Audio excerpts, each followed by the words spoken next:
Assalamualaikum. Welcome back to Bright Bible Facebook page and YouTube channel. And today I'm going to talk about cell division.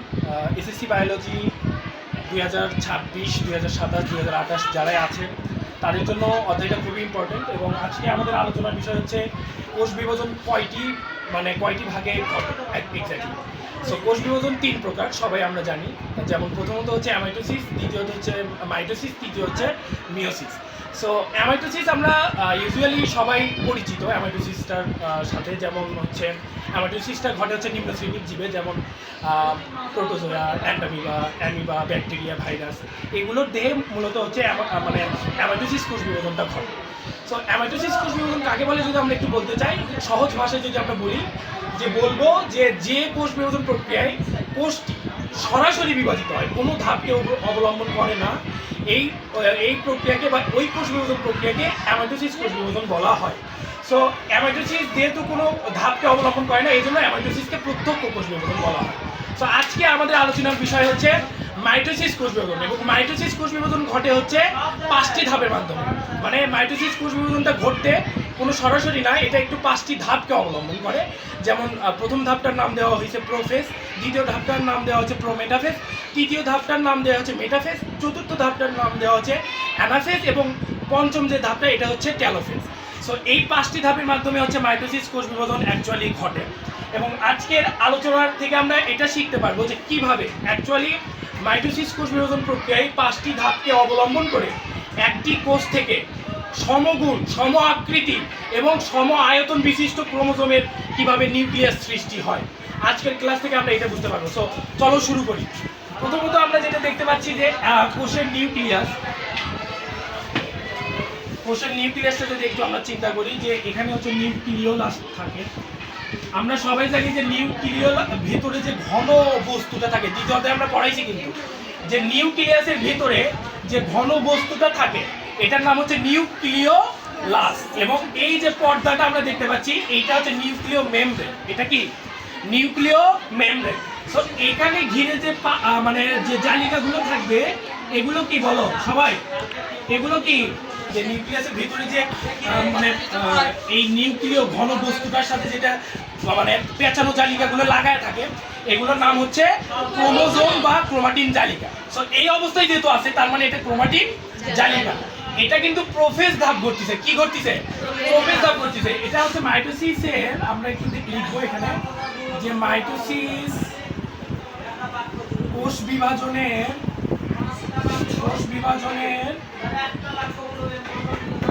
ধাপ সমূহ।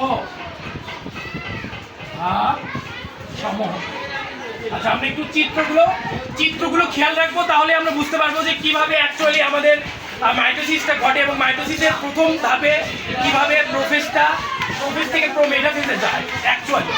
তো প্রথমে এই যে জালিকাগুলো আমরা দেখতে পাচ্ছি এগুলো হচ্ছে ক্রোমাটিন জালিকা। তাহলে প্রোফেজ ধাপের প্রথম যে জালিকাগুলো আমরা দেখতে পাচ্ছি এগুলো হচ্ছে ক্রোমাটিন জালিকা। আমরা একটু লিখবো এখানে যে ক্রোমাটিন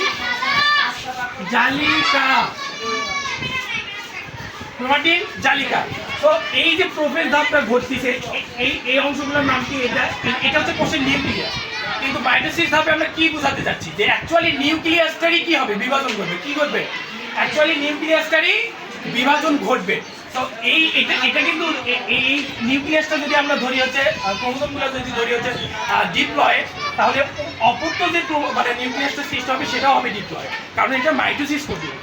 কারণ মাইটোসিস কোষ বিভাজন প্রক্রিয়ায় একটি মাতৃ নিউক্লিয়াস থেকে যে অপত্য 2টি নিউক্লিয়াস সৃষ্টি হবে সেটা ডেফিনেটলি সমগুণ, সম আকৃতি এবং সম আয়তন বিশিষ্ট হয়। সো এখানে আমরা যে নিউক্লিয়াসটা দেখতে পাচ্ছি এটা সেকেন্ড স্টেজ, এটা কিন্তু প্রোফেজ ধাপ ঘটতেছে। কি ধাপ ঘটতেছে? প্রোফেজ ধাপ ঘটতেছে। তো প্রোফেজ ধাপের নিউক্লিয়াসটা প্রথমে এই যে অবস্থায় থাকলো, তারপরে নিউক্লিয়াসটা একটু এই আকৃতি হলো। মানে এটা কিন্তু প্রাণী কোষ বা উদ্ভিদ কোষে দুইটা। আমরা জানি যে ইউজুয়ালি নিউক্লিয়াসটা প্রাণী কোষেও থাকে, উদ্ভিদ কোষেও থাকে। তো এখানে হচ্ছে নিউক্লিয়াসের যে বিষয়টা প্রথমে আমরা দেখতে পাচ্ছি, নিউক্লিয়াসের প্রোফেজ ধাপের প্রথম অবস্থায় এই প্যাটার্ন জালিকাকে আমরা বলবো হচ্ছে ক্রোমাটিন জালিকা। কেন এটাকে পানি মানে পানি এখানে 95% আছে, কারণ আমরা জানি যে প্রোটোপ্লাজমে 95% পানি থাকে। আর এখানে নিউক্লিয়াসের যে জালিকাগুলো দেখতে পাচ্ছি এখানে অবশ্যই প্রোটোপ্লাজম আছে, এবং প্রোটোপ্লাজমে ডেফিনেটলি পানি থাকবে 95%। এবং এই 95%-এর পানি কমতে শুরু করে। আমাকে যদি প্রশ্ন করা হয় যে প্রোফেজ ধাপে কি ঘটে, প্রোফেজ ধাপে প্রথমে যে ক্রোমোজোমগুলা, এই ক্রোমোজোমগুলো অ্যাকচুয়ালি পানি কমতে শুরু করে, পানি হ্রাস পেতে শুরু করে, যার কারণে ক্রোমোজোমগুলো খাটো মোটা হয়। কি হয়? খাটো মোটা হয়। তার মানে প্রোফেজ ধাপে ক্রোমোজোমগুলো খাটো মোটা আকৃতি হয়। 4টি সেন্ট্রোমিয়ারের সৃষ্টি হবে। কি হবে?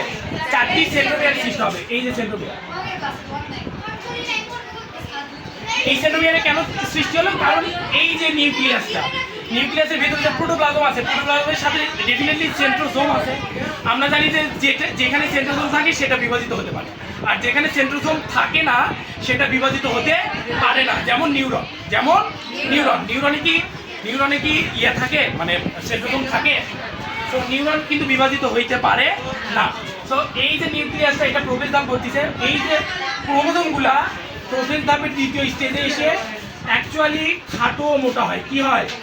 খাটো মোটা হয়। 4টে সেন্ট্রোমিয়ারে ক্রোমোজোমগুলা 4 ভাগে অবস্থান করে। কি হয়? 4 ধাপে অবস্থান করে। তারপরের ধাপে কি ঘটে? এটা কিন্তু প্রোফেজ ধাপ ঘটছে, আমি কিন্তু এখনো মানে মেটাফেজে যাই নাই। তো এখানে অ্যাকচুয়ালি এই অবস্থাকে বলা হয়, প্রথমে এটাকে বলা হলো হচ্ছে ক্রোমাটিন জালিকা। তারপরে যে খাটো মোটা হইলো এখানে এটাকে বলা হয় হচ্ছে ক্রোমাটিন। এটাকে বলা হয় ক্রোমাটিন। এটা হচ্ছে ক্রোমাটিন জালিকা, আর এটা হচ্ছে ক্রোমাটিন তন্তু। ক্রোমাটিন তন্তু, ঠিক আছে? তো অ্যাকচুয়ালি যখন প্রথম নিউক্লিয়াসটা থাকলো, নিউক্লিয়াসে যখন ক্রোমোজোমগুলো পেঁচানো অবস্থায় থাকছিল, তখন সেটার নাম ছিল হচ্ছে ক্রোমাটিন জালিকা। আর তার সেকেন্ড স্টেজে ক্রোমোজোমগুলো যখন সেন্ট্রোমিয়ারে অবস্থান করলো, মানে বিভাজিত যেহেতু হবে, সেই কারণে যেহেতু 4টা সেন্ট্রোমিয়ারে অবস্থান করছে, এই কারণে এটাকে বলা হচ্ছে ক্রোমাটিন তন্তু। এরপরের ধাপে যেটা ঘটবে, অ্যাকচুয়ালি এখানে নিউক্লিওলাসটা অলরেডি বিলুপ্তির পথে যাবে। নিউক্লিওলাসটা যেটা ঘনবস্তুটা ছিল, অ্যাকচুয়ালি আস্তে আস্তে নিউক্লিয় মেমব্রেন সহ নিউক্লিওলাসটা আস্তে আস্তে বিলুপ্তির পথে যাবে, মানে অদৃশ্য হয়ে যাবে। কি হবে? অদৃশ্য হয়ে যাবে। এবং অ্যাকচুয়ালি এই সেন্ট্রোমিয়ারগুলো আবার ওই মাস বরাবর আসলো, গোল অবস্থাতেই আছে। এখন প্রোফেজ ধাপে কি হয়? নিউক্লিয়াসটা গোল অবস্থাতেই থাকে। তো এখন অ্যাকচুয়ালি ক্রোমোজোমের নিজেদের মধ্যে বিভক্তিকরণ করবে। কি করবে? নিজেদের ভিতরে বিভক্তিকরণ ঘটবে। এই যে এখানে ক্রোমোজোম কি অবস্থায় ছিল, আর ওখানে ক্রোমোজোম কি অবস্থায় থাকলো? এই যে ক্রোমোজোম খাটো মোটা হয়েছে, তারপরে পরের ধাপে গিয়ে ক্রোমোজোমগুলো নিজেদের ভিতরে কি হয়েছে? বিভক্তিকরণ হয়েছে। এই যে বিভক্তিকরণ আমরা কি দেখতে পাচ্ছি না?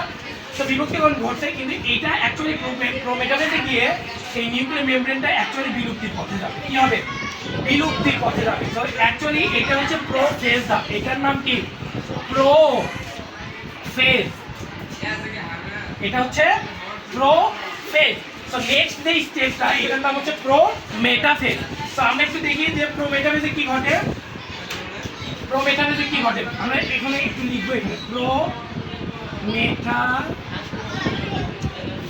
আচ্ছা, এখানে আমরা প্রোফেজ ধাপে যেটা ঘটলো, একটু মনোযোগ দাও সবাই। প্রোফেজ ধাপে কি ঘটলো? ক্রোমোজোমগুলা খাটো মোটা হবে, পানি কমতে শুরু করবে। করার পরে ক্রোমোজোমগুলো প্রচন্ড রকম খাটো মোটা হয়ে নিজেদের ভেতরে বিভক্তিকরণ করলো। কি হলো? নিজেদের ভেতরে বিভক্তিকরণ করলো। এবং অ্যাকচুয়ালি তারপরে প্রোমেটাফেজে অ্যাকচুয়ালি আমাদের স্পিন্ডল যন্ত্রের সৃষ্টি হবে। কি হবে? স্পিন্ডল যন্ত্রের সৃষ্টি হবে। অ্যাকচুয়ালি স্পিন্ডল যন্ত্রটা দেখতে হয় মাকু আকৃতি। কি হয়? মাকু আকৃতি। এগুলো হচ্ছে স্পিন্ডল যন্ত্র। এগুলো কি? স্পিন্ডল যন্ত্র।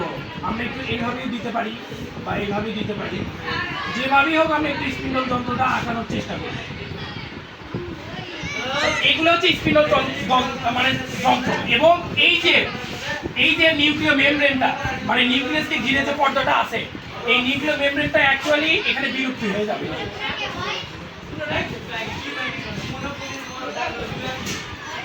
এই যে বিলুপ্তি হয়ে যাচ্ছে, দেখছো?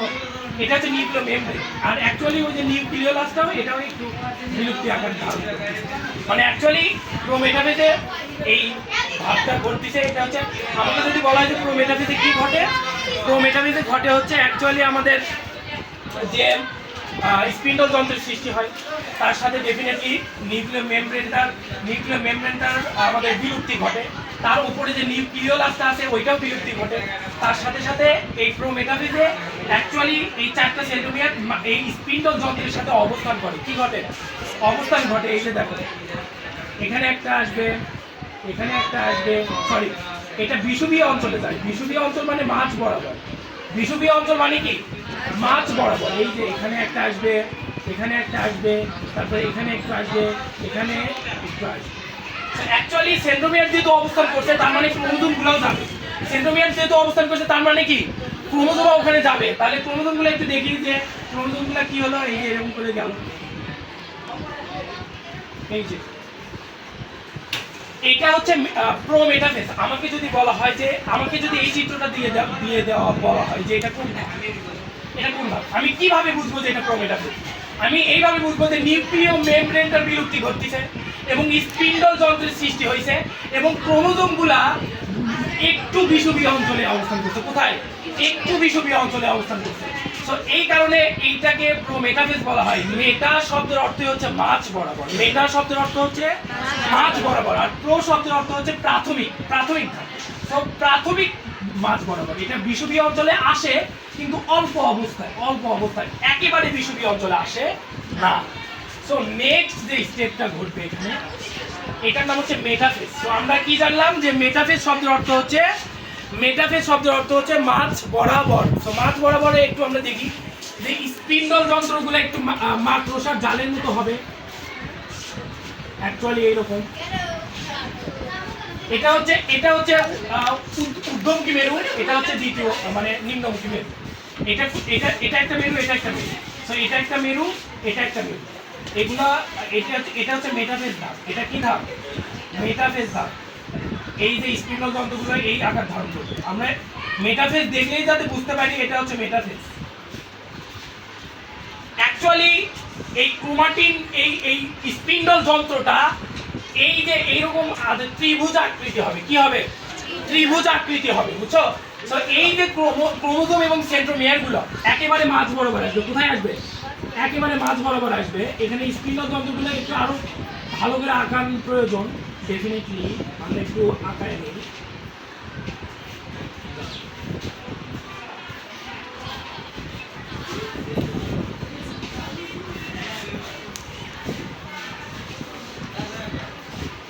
আচ্ছা এটা হচ্ছে মাঝ বরাবর। তো এটা হচ্ছে স্পিন্ডল যন্ত্র, বুঝছো?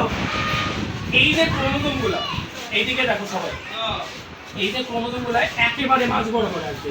একেবারে এই যে এখানে, একেবারে এখানে, একেবারে এখানে, তারপরে যে এখানে চারটা সেন্ট্রোমিয়ার থেকে চারটা ক্রোমোজোম আসবে। এই যে তো একেবারে মাঝ বরাবর এটাকে এই অঞ্চলটাকে একেবারে বিষুবীয় অঞ্চল বলা হয়। এই অঞ্চলটাকে একেবারে বিষুবীয় অঞ্চল। বিষুবীয় অঞ্চল মানে হচ্ছে মাঝ বরাবর। সো ক্রোমোজোমগুলো একেবারে মাঝ বরাবর আসলো বিধায়, একেবারে মাঝ বরাবর আসলো বিধায় এই প্রক্রিয়াকে বলা হয় মেটাকাইনেসিস। এটাকে বলা হয় মেটাকাইনেসিস। এটা কিন্তু মেটাফেজ ধাপ। এটা কি ধাপ?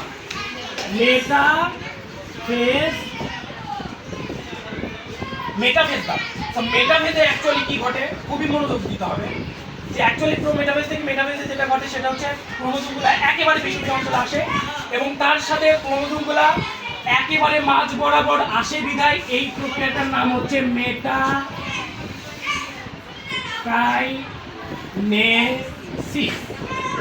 আমাকে যদি প্রশ্ন করা হয় মেটাকাইনেসিস কাকে বলে, আমরা ডিরেক্ট প্রশ্ন করে দিব যে অ্যাকচুয়ালি যে মেটাফেজ ধাপে ক্রোমোজোমগুলা একেবারে মাঝ বরাবর অবস্থান করে বিধায় এই অংশটার নাম মানে এই প্রক্রিয়াটার নাম হচ্ছে মেটাকাইনেসিস। তারপরে এখানে যেহেতু এখানে ক্রোমোজোমগুলো একেবারে সেন্ট্রোমিয়ারকে নিয়ে মাঝ বরাবর আসলো, এই কারণে এটার নাম হচ্ছে মেটাকাইনেসিস। এবং মেটাফেজে এই ক্রোমোজোমগুলা সর্বোচ্চ কি হয়? সর্বোচ্চ খাটো ও মোটা থাকে। কি হয়? সর্বোচ্চ আমাদের পাঁচটা যে ধাপ ঘটতিছে এই পাঁচটা ধাপের মধ্যে সর্বোচ্চ ধাপ হচ্ছে মেটাফেজে ঘটে এবং মেটাফেজে অ্যাকচুয়ালি মেটাফেজে এই ক্রোমোজোমগুলো সর্বোচ্চ খাটো মোটা হয় বিধায় এটার নাম হচ্ছে কনডেনসেশন। এটার নাম হচ্ছে কনডেনসেশন। এই যে মেটাফেজ ধাপে ক্রোমোজোমগুলো একেবারে মাঝ বরাবর রয়েছে, সর্বোচ্চ খাটো মোটা হলো। এই সর্বোচ্চ খাটো মোটা হওয়ার যে প্রক্রিয়াটার নাম এটা হচ্ছে কনডেনসেশন। তারপরে অ্যাকচুয়ালি এই যে ক্রোমোজোমগুলো সর্বোচ্চ প্যাঁচাবো থাকে। এখানে মেটাফেজে তিনটা প্রক্রিয়া ঘটে। কি ঘটে? ক্রোমোজোমগুলোর মধ্যে তিনটা প্রক্রিয়া ঘটে। একটা হচ্ছে মেটাকাইনেসিস, একটা হচ্ছে কনডেনসেশন, আর একটা হচ্ছে সুপার কয়েলিং। সো যেহেতু মাঝ বরাবর অবস্থান করলো, একেবারে মাঝ বরাবর, এই কারণে ওটার নাম হচ্ছে মেটাকাইনেসিস।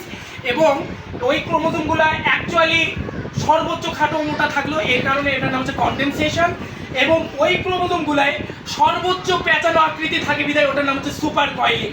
ওটার নাম হচ্ছে সুপার কয়েলিং। সো ওটার নাম সুপার কয়েলিং।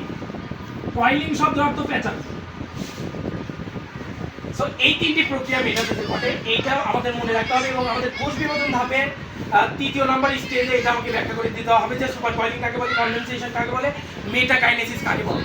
এটা মোস্ট ইম্পর্টেন্ট বিষয় যে মেটাফেজ ধাপে ক্রোমোজোমগুলো মাঝ বরাবর আসে এবং স্পিন্ডল যন্ত্রের মাঝ বরাবর থাকে বিধায় ক্রোমোজোমগুলো একেবারে মাঝ বরাবর অবস্থান করে এবং একেবারে মাঝ বরাবর অবস্থান করার প্রক্রিয়াকে মেটাকাইনেসিস বলে।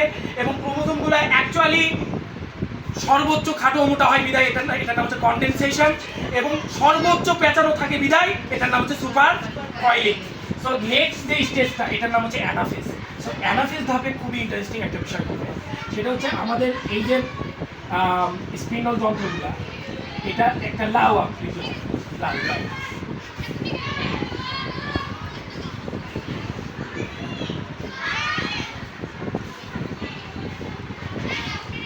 সো এটা হচ্ছে অ্যানাফেজ। আমাদের কিন্তু নিউক্লিয়ার মেমব্রেন বিলুপ্তি হয়ে গেছে, নিউক্লিওলাসটাও বিলুপ্তি হয়ে গেছে অ্যাকচুয়ালি। সো এখানে আমাদের অ্যানাফেজ ধাপ, এটা হচ্ছে অ্যানাফেজ। এটা হচ্ছে অ্যানাফেজ। সবাই এইদিকে রাখুন। ক্রোমোজোমগুলো মাঝ বরাবর আসলো, এখন অ্যানাফেজে এসে কি হয়, এটা একটা মেরু, এটা একটা মেরু, এটা ঊর্ধ্বমুখী মেরু, এটা হচ্ছে নিম্নমুখী মেরু। তাহলে ঊর্ধ্বমুখী মেরুতে অ্যাকচুয়ালি ক্রোমোজোমগুলো দুইটি, সেন্ট্রোমিয়ারগুলো দুইটি ভাগে বিভক্তি হবে এবং ক্রোমোজোমগুলো নিজেদের ভিতরে দুইটি ভাগে বিভক্তি গ্রহণ করবে। কোথায়? অ্যানাফেজ ধাপে। কোন ধাপে? অ্যানাফেজ ধাপে। তাহলে ক্রোমোজোমগুলো যেহেতু মাঝ বরাবর ছিল, তারপরে এখানে এসে কি হচ্ছে দেখো, ওই যে সেন্ট্রোমিয়ার এখানে অবস্থান করতেছে, একটা এখানে, একটা এখানে, একটা এখানে, একটা এখানে। এটা হচ্ছে ঊর্ধ্বমুখী। একটা এই যে একটা এখানে, একটা এখানে, একটা এখানে, একটা এখানে, একটা এখানে, পাঁচটা হয়ে গেল, চারটা। তো এখানে এতক্ষণ ধরে যেহেতু একটা সেন্ট্রোমিয়ার ছিল, সেন্ট্রোমিয়ার এখন পর্যন্ত মেটাফেজে একটাই ছিল। অ্যানাফেজে এসে দুইটি ভাগে বিভক্তি হয়েছে, একটা উত্তর মেরুতে, মানে একটা ঊর্ধ্বমুখী মেরুতে গেছে, একটা নিম্নমুখী মেরুতে গেছে। এবং অ্যাকচুয়ালি ক্রোমোজোমগুলা মানে যেহেতু ক্রোমোজোমগুলা নিজেদের ভিতরে বিভক্তিকরণ করবে, এই কারণে চারটা ক্রোমোজোম ঊর্ধ্বমুখী মেরুতে, চারটা ক্রোমোজোম নিম্নমুখী মেরুতে যাবে। এবং এর সাথে এই ক্রোমোজোমগুলা তাদের মধ্যে কিছু ইংরেজি অ্যালফাবেটের আকার ধারণ দেখা যায়, যে তারা বিজ্ঞানীরা দেখেছেন যে অ্যানাফেজ ধাপে ক্রোমোজোমগুলো যখন উচ্চ মেরুতে একটা যায়, নিম্ন মেরুতে একটা যায়, তখন তাদের মধ্যে কিছু অ্যালফাবেট দেখা যায়। যেহেতু ঊর্ধ্বমুখী মেরু এবং নিম্নমুখী মেরু, তার ক্রোমোজোমগুলোর বাহু আকার আকৃতি ভিন্ন থাকে এবং ওই আকার আকৃতি ভিন্ন থাকার কারণে এটাকে বিভিন্ন অ্যালফাবেট আকৃতি দেখা যায়। তো প্রথমে এইরকম হয়, মানে নিম্নমুখী মেরুতে অ্যাকচুয়ালি এরকম হবে। এই যে দেখো, অ্যানাফেজ ধাপ কিভাবে চিনতে পারবা? অ্যানাফেজ ধাপ চেনার উপায় হচ্ছে সেন্ট্রোমিয়ার দুইটি ভাগে বিভক্তিকরণ এবং ক্রোমোজোমগুলা দুই সেন্ট্রোমিয়ারে অবস্থিত। এই যে এটা দেখো এরকম টাইপ আছে। তারপরে এগুলো হচ্ছে ক্রোমোজোম ওখানে কেমন ছিল আর এখানে কেমন হলো। দেখো সেন্ট্রোমিয়ার এখানেও আসছে, আর যে এখানে চারটা সেন্ট্রোমিয়ার অবস্থান করছে। তারপরে যেহেতু নিম্নমুখী মেরুতে ক্রোমোজোমগুলো অবস্থান করতেছে, এগুলো ওই দিকে অবস্থান করছে এরকম। তো এই যে অ্যানাফেজ ধাপটা, এই অ্যানাফেজ ধাপে এই বিভিন্ন ক্রোমোজোমগুলা বিভিন্ন আকৃতি থাকে বলে এদেরকে চারটি অ্যালফাবেটের মতো দেখা যায়। কয়টি অ্যালফাবেটের মতো? চারটি অ্যালফাবেটের মতো। একটা হচ্ছে ভি, আরেকটা হচ্ছে এল, আরেকটা হচ্ছে জে, আরেকটা হচ্ছে I. So this is the most important thing that you have to confess this anaphase ধাপ। অ্যানাফেজ ধাপে ক্রোমোজোমগুলা নিম্ন মেরুতে এবং ঊর্ধ্বমুখী মেরুতে অবস্থান করে। এই অবস্থান করার কারণে তাদের ওই ক্রোমোজোমগুলা ভিন্ন ভিন্ন ইংরেজি অ্যালফাবেটের মতো দেখা যায় এবং প্রত্যেকটা অ্যালফাবেটের নাম দেওয়া হয়েছে। এটার নাম হচ্ছে মেটাসেন্ট্রিক, এটার নাম কি মেটাসেন্ট্রিক, এটার নাম হচ্ছে সাবমেটাসেন্ট্রিক, এটার নাম কি এল আকৃতির নাম কি সবাই বলো, এল আকৃতির নাম কি সাবমেটাসেন্ট্রিক। যেটার নাম হচ্ছে অ্যাক্রোসেন্ট্রিক, অ্যাক্রোসেন্ট্রিক এবং আইটার নাম হচ্ছে ট্যালোসেন্ট্রিক। শোনো, আমাদের এই ক্লাস থেকে মানে অ্যানাফেজ ধাপে অ্যাকচুয়ালি ক্রোমোজোমগুলা দুই মেরুর দুই বাহুতে অবস্থান করে এবং অবস্থান করার কারণে এটার কিছু ইংরেজি অ্যালফাবেটের মধ্যে দেখা যায়। প্রত্যেকটা ইংরেজি অ্যালফাবেটের আমরা নাম দিয়ে দিছি এবং এটা আমরা সবসময় মনে রাখবো যে অ্যানাফেজ ধাপে ভি আকৃতির ক্রোমোজোমকে বলা হয় মেটাসেন্ট্রিক, তারপরে এল আকৃতির ক্রোমোজোমকে বলা হয় সাবমেটাসেন্ট্রিক, জে আকৃতির ক্রোমোজোমকে বলা হয় অ্যাক্টোসেন্ট্রিক এবং আই আকৃতির ক্রোমোজোমকে বলা হয় ট্যালোসেন্ট্রিক। সো নেক্সট যে ধাপটা ঘটে এটা হচ্ছে মোস্ট ইম্পর্টেন্ট বিষয় এবং এখানে অ্যাকচুয়ালি